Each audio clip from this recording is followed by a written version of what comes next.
Kebebasan pers dunia.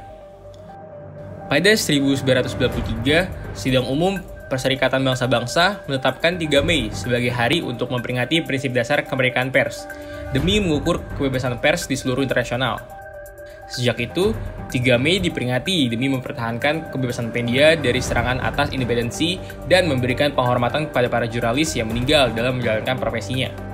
Hari Kebebasan Pers Dunia atau yang biasa dikenal dengan World Press Freedom Day merupakan momentum untuk meningkatkan komitmen pemerintah terhadap kebebasan pers, termasuk mempromosikan prinsip-prinsip dasar kebebasan pers dan memberikan penghormatan kepada para jurnalis yang gugur dalam tugasnya. Kaitan Hari Kebebasan Pers Dunia dengan Indonesia.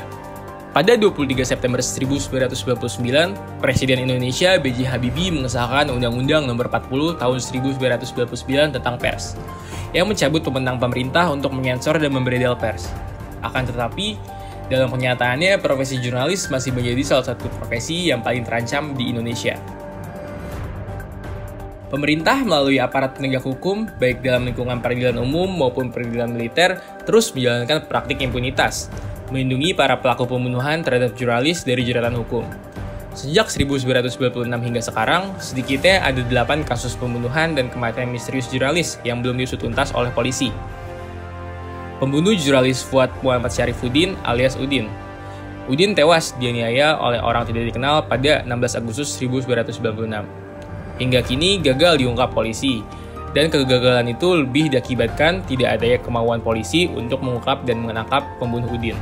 Setelah kasus pertama Udin, Presiden Indonesia B.J. Habibie mengesahkan UU Nomor 40 Tahun 1999 tentang pers, yang mencabut kewenangan pemerintah untuk menyensor dan melarang pers pada 23 September 1999. Namun faktanya, profesi jurnalis masih menjadi salah satu profesi yang paling terancam di Indonesia.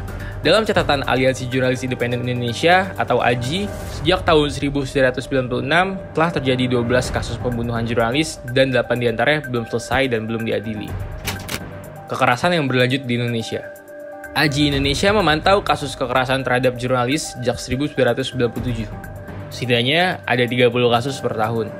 Menurut data Indeks Kebebasan Pers Dunia 2015, Indonesia berada di posisi merah, peringkat 138 dari 180 negara. Sepanjang tahun 2015, angka kekerasan terhadap jurnalis meningkat.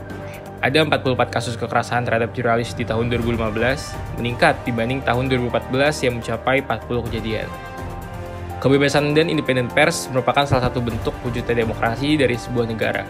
Untuk itu, kebebasan pers harus dilindungi dari segala bentuk ancaman intimidasi maupun kekerasan. Di sisi lain, pers harus terus menjaga keindependen dan objektivitasnya dalam menghasilkan karya jurnalistik. Dengan adanya World Press Freedom Day atau Hari Kebebasan Pers Dunia, kita harus sadar untuk menghargai hak dan independensi jurnalis, agar terciptanya kebebasan pers di seluruh dunia, serta perlindungan terhadap jurnalis dari kekerasan maupun pengekangan di tengah ketidakpastian kondisi global.